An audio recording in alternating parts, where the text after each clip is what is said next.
You're listening to Systemic Error Podcast. The failure was designed.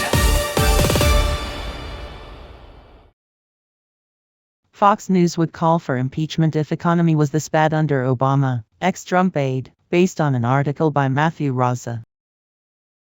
Trump's economic failure is not a mystery. Anthony Scaramucci, a former Trump aide, is now saying out loud what Trump's record has been telegraphing for months. Prices are up, tariffs are distorting the economy, debt is ballooning, and the president is entangled in one scandal after another while claiming competence he does not have.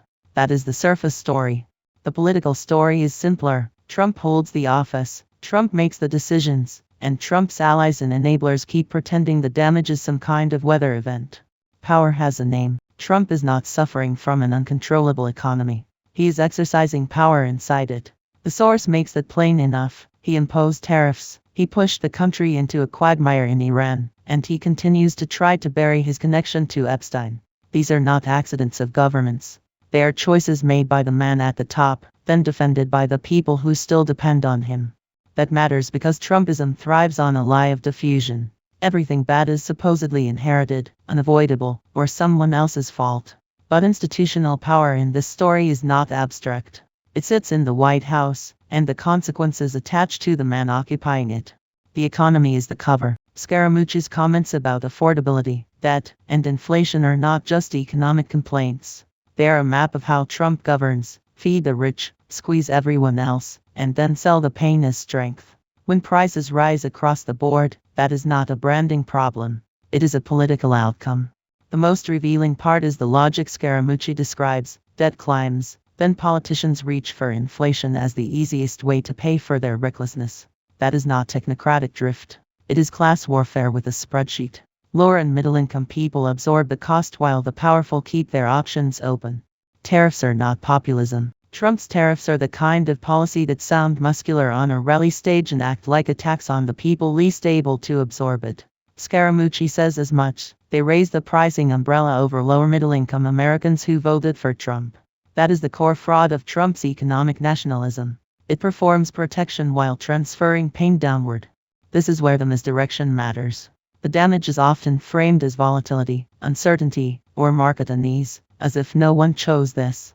But Trump chose it. The point was never to build broad prosperity. The point was to make the state look punitive enough that authoritarian posturing could pass for competence. Scandal is not noise. The Epstein reference is not a side issue.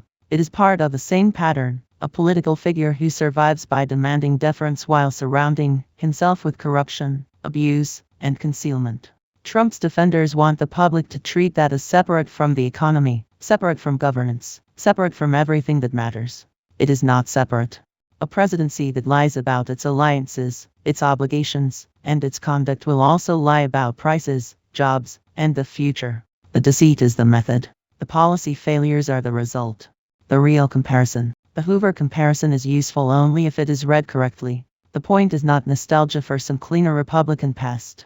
The point is that a collapsing political order always tries to rename its own failures as bad luck. Scaramucci is not suddenly a reliable truth-teller. He is an insider describing a system that is visibly rotting under the weight of Trump's choices.